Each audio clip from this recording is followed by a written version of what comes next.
آیت نمبر 7۔ بسم اللہ الرحمن الرحیم۔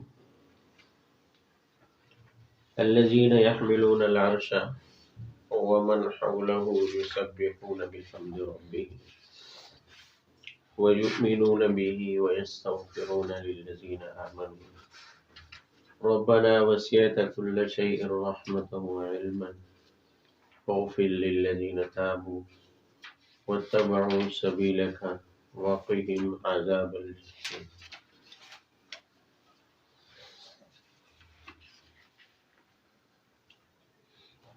پچھلی آیات کے ساتھ تعلق کل بیان کیا تھا کہ اللہ جل شانہ کی 6 صفات کا تذکرہ آیا ہے، جن میں سے آخری 2 صفات یہ تھی شدید العقاب ذی الطول، کہ اللہ تعالیٰ سخت پکڑ والے ہیں، سخت عذاب دینے والے ہیں، اور دوسری تھی ذی الطول، احسان کرنے والے ہیں۔ پہلی صفت کا مظہر بیان کیا کہ وہ کفار ہیں، مشرکین ہیں۔ اب دوسری صفت کا مظہر بیان فرما رہے ہیں کہ دوسری صفت کا اظہار کن لوگوں میں ہوتا ہے، تو آپ اجمالی طور پر کہہ سکتے ہیں جو ایمان لے، جو کیا ہے ایمان لے، یعنی شرک سے توبہ کر لیں، کفر سے کیا کر لیں، توبہ کر لیں، ایمان لے آئیں، تو اللہ تعالیٰ کی اس صفت کا مظہر وہی لوگ ہیں کہ ذی الطول، ان پر اللہ کا احسان ہوگا، ان پر اللہ کا احسان ہوگا۔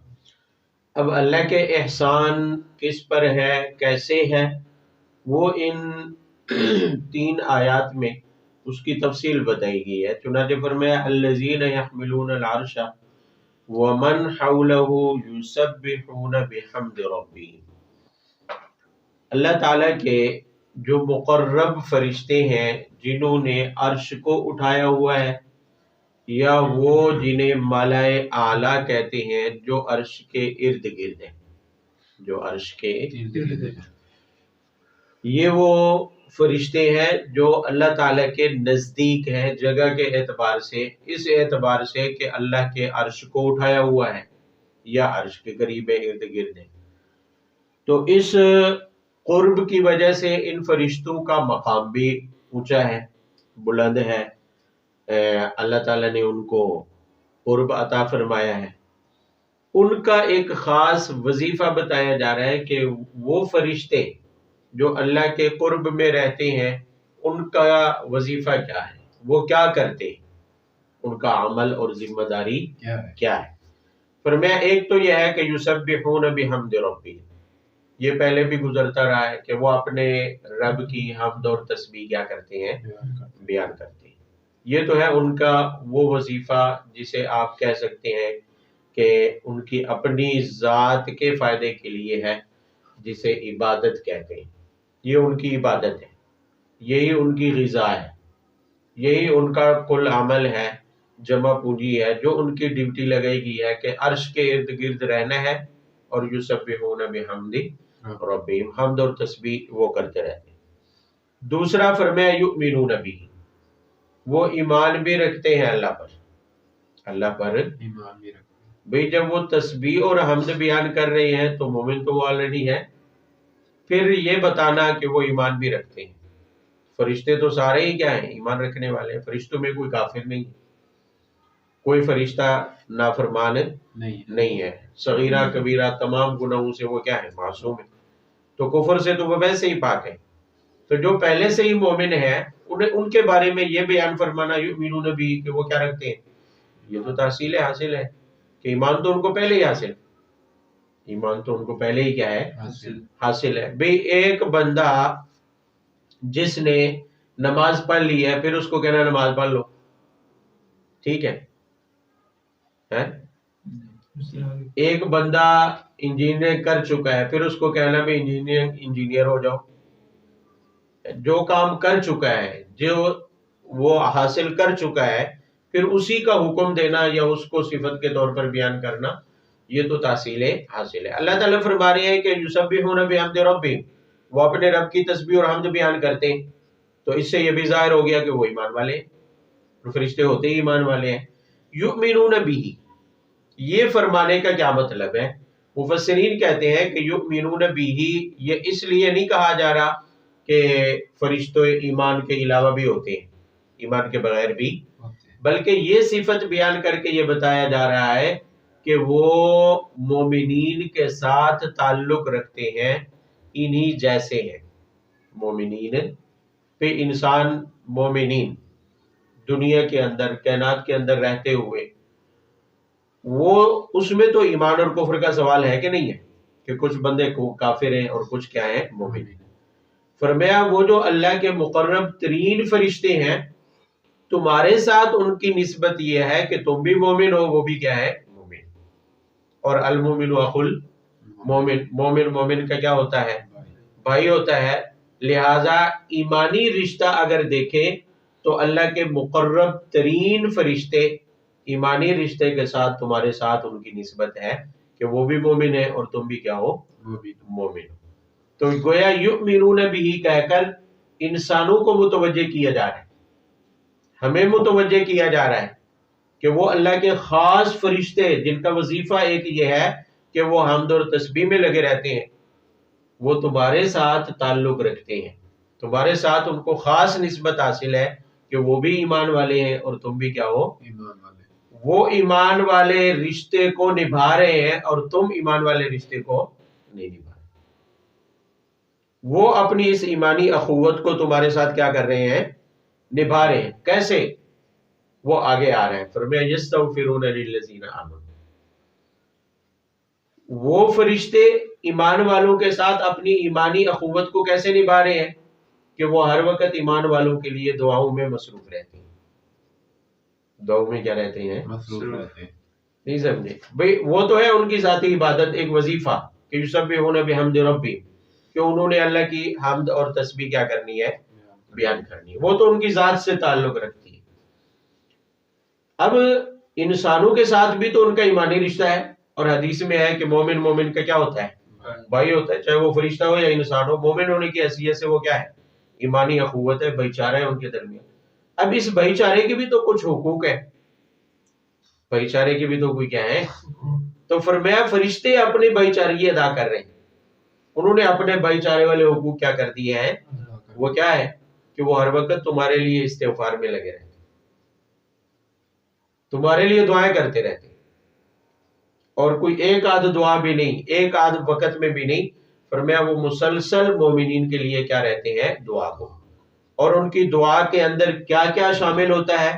فرمایا یستغفرون للذین آمنوا، سب سے پہلے تو وہ ایمان والوں کے لیے مغفرت مانگتے رہتے ہیں، بخشش کی دعا مانگتے رہتے ہیں، اور ظاہر ہے فرشتوں کی مانگی ہوئی دعا یقیناً کیا ہوتی ہے، قبول ہوتی ہے۔ تو یہ مشرکین کو بھی سنانا مقصود ہے کہ تم شرک سے نکل جاؤ، بڑا جو گناہ ہے جس کی کوئی معافی، اس سے نکل جاؤ، ایمان قبول کر لو، تو فرشتوں کی دعائیں بھی تمہیں کیا ہو جائیں گی، حاصل۔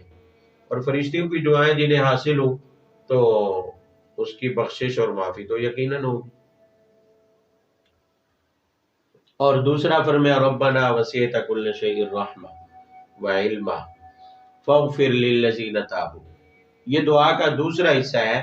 فرمایا کہ وہ دعا یوں مانگتے ہیں کہ اے ہمارے رب، آپ کی رحمت اور علم دونوں وسیع ہے، آپ کی رحمت کل شیء یعنی ہر چیز کو آپ کی رحمت شامل ہے، اور آپ کا علم بھی ہر چیز کو کیا ہے، شامل۔ بھئی کوئی چیز اللہ تعالیٰ کی رحمت سے دور نہیں ہے، اللہ تعالیٰ کی رحمت اور مہربانی سب پر ہوتی ہے کیونکہ وہ رحمان ہے، اور رحمان کا تعلق دنیا کے ساتھ ہے کہ دنیا میں اللہ کی مہربانی ہر ایک پر ہے، چاہے کافر ہے، مسلمان ہے، کسی بھی مذہب سے تعلق رکھتا ہے، چاہے وہ اللہ کو مانتا ہے یا نہیں مانتا، اس کی مہربانی اسے بھی پہنچتی ہے۔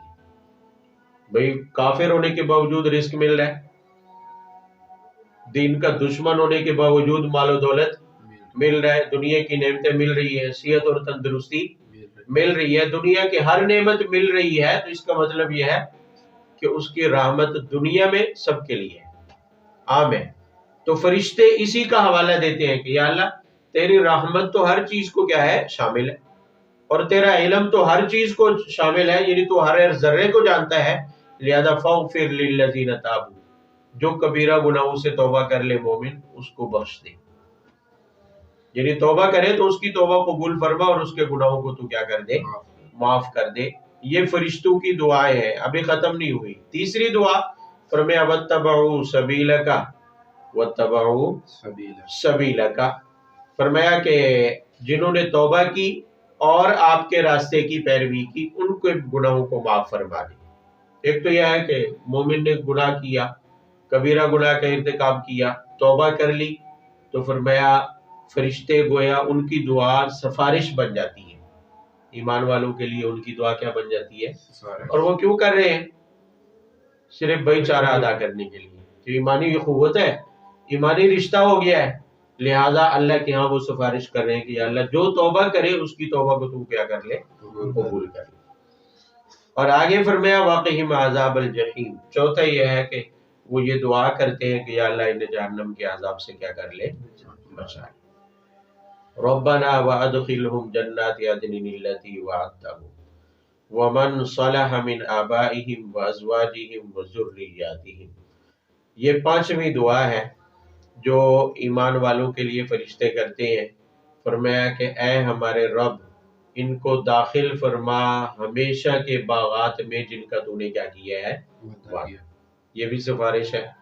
فرمایا کہ ایمان والے کے ساتھ رب کا وعدہ ہے کہ میں تمہیں جنت میں کیا کروں گا، داخل، اور وہ بھی ہمیشہ والی۔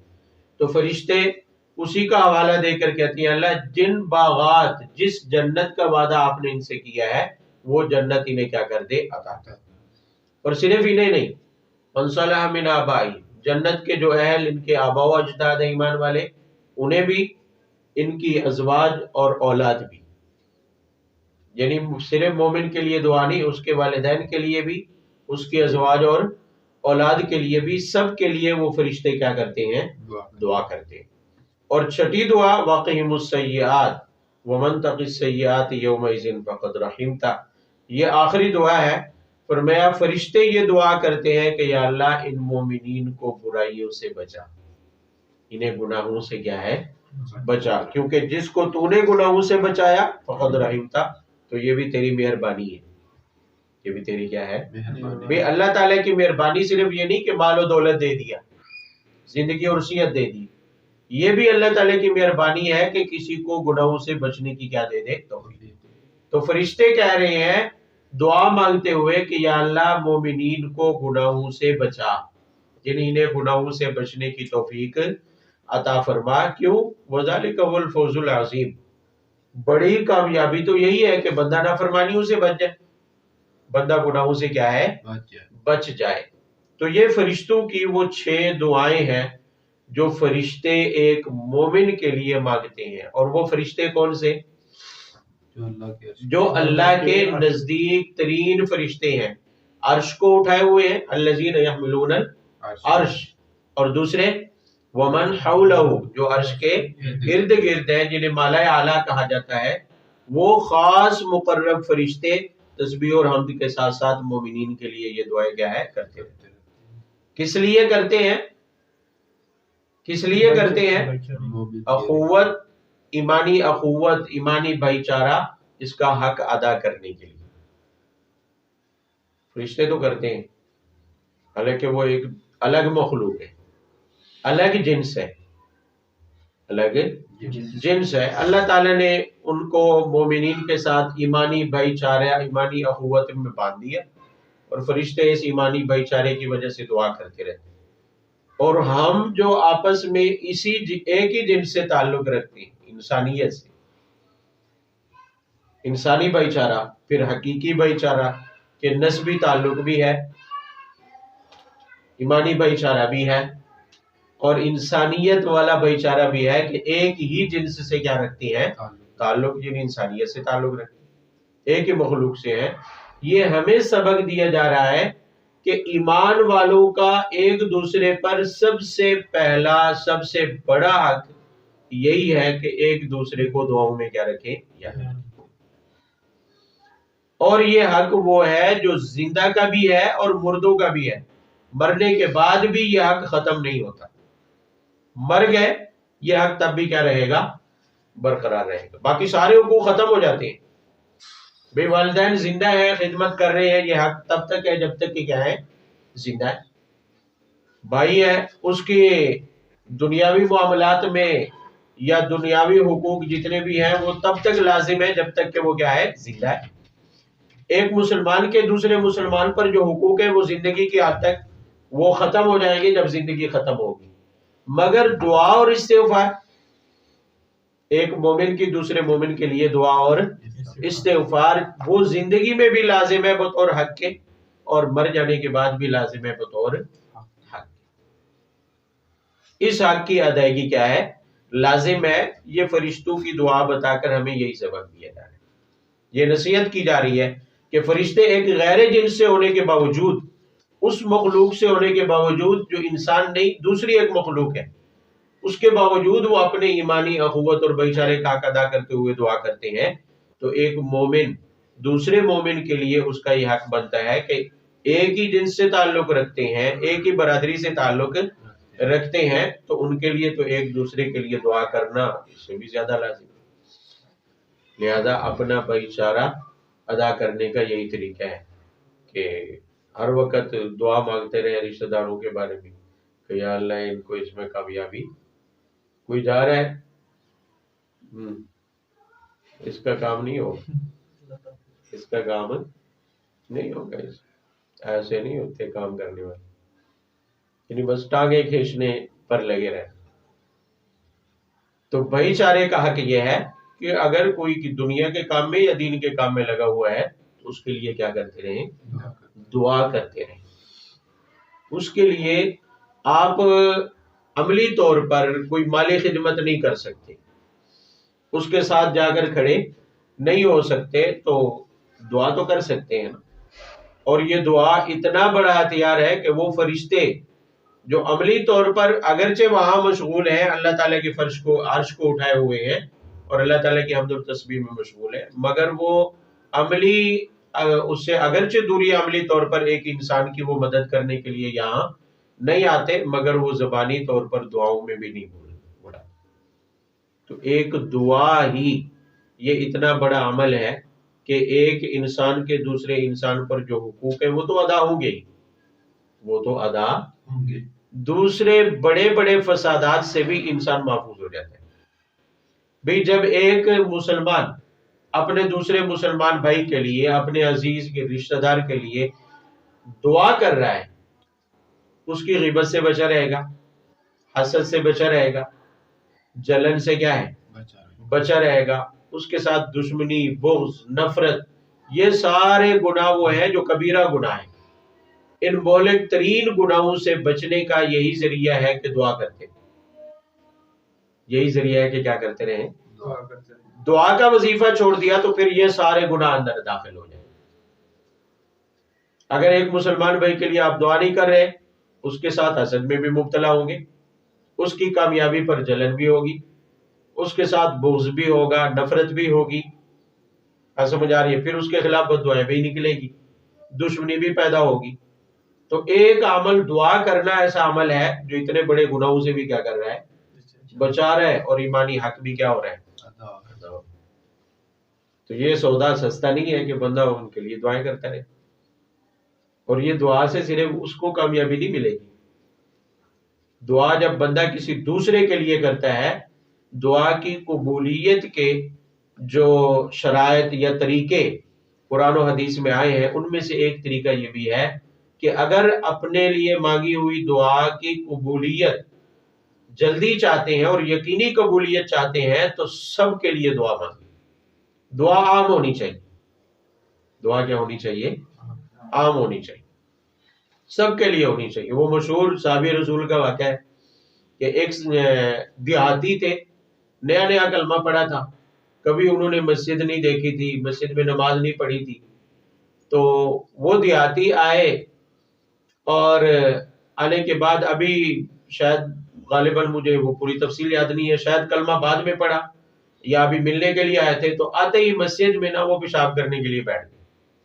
مسجد نبی کیا ہوتی تھی کہ نیچے چھوٹے چھوٹے کنکریاں، پتھریلی ریت اور اسرا کا صحن تھا، تو وہ آیا اور پیشاب کرنے بیٹھ گیا، تو سارے جو حضرات موجود تھے وہ لب کے اس کو جھپٹنے کے لیے اس پر آپ صلی اللہ علیہ وسلم نے فرمایا رک گیا، وہ اچھی طرح پیشاب کر کے فارغ ہو گیا، تو پھر آپ صلی اللہ علیہ وسلم نے اسے اپنے پاس بلایا، اب وہ دیکھ تو رہا ہے کہ سارے میری طرف جھپٹ رہے ہیں اور آپ نے انہیں روک لیے، بلایا اسے پیار سے سمجھایا کہ یہ مسجد ہے اور مسجدوں کو پاک صاف کرنے کا حکم دیا گیا، یہ صرف نماز کے لیے ہوتی ہے، یہاں گندگی پھیلانا نجاست پھیلانا یہ منع ہے۔ جب پیار سے آپ نے اسے سمجھایا تو وہ بڑا متاثر ہوا، کلمہ پڑھا، مسلمان ہو گیا۔ اس کے بعد وہ دعا مانگ رہا ہے، آپ صلی اللہ علیہ وسلم سن رہے، سارے سن رہے، دعا مانگ رہا ہے کہ یا اللہ مجھ پر اور محمد پر رحم فرما، میرے اور محمد کے علاوہ کسی پر رحم نہ فرما۔ آپ ہنس پڑے، آپ نے فرمایا کیا مانگ رہے، پھر کہو ذرا، اس نے پھر یہی دعا دہرائی، کیونکہ اس کے دل میں وہ بات تھی کہ یہ سارے میری طرف جھپٹ رہے تھے، آپ نے مجھے بچایا، آپ نے مجھے بچایا، آپ نے فرمایا دعا سب کے لیے، دعا جو ہے وہ اب یہی دیکھ لیں کہ نماز میں آپ دعا مانگتے ہیں، رب جعلنی مقیم الصلاۃ، فرمایا کہ مجھے کیا بنا دے نماز قائم کرنے والوں میں سے، آگے آگے آگے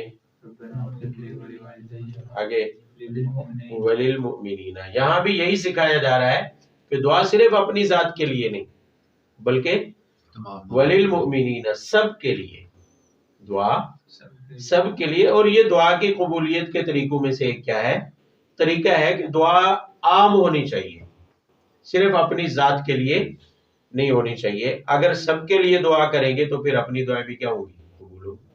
دوسروں کے لیے کامیابی مانگیں گے تو خود کو بھی کیا ملیں گی، کامیابیاں ملیں گی۔ دوسروں کے لیے اچھا سوچیں گے تو اپنے ساتھ بھی اچھا ہی ہوگا، دوسروں کے لیے بھلا سوچیں گے تو اپنے ساتھ بھی کیا ہوگا، بھلا ہوگا۔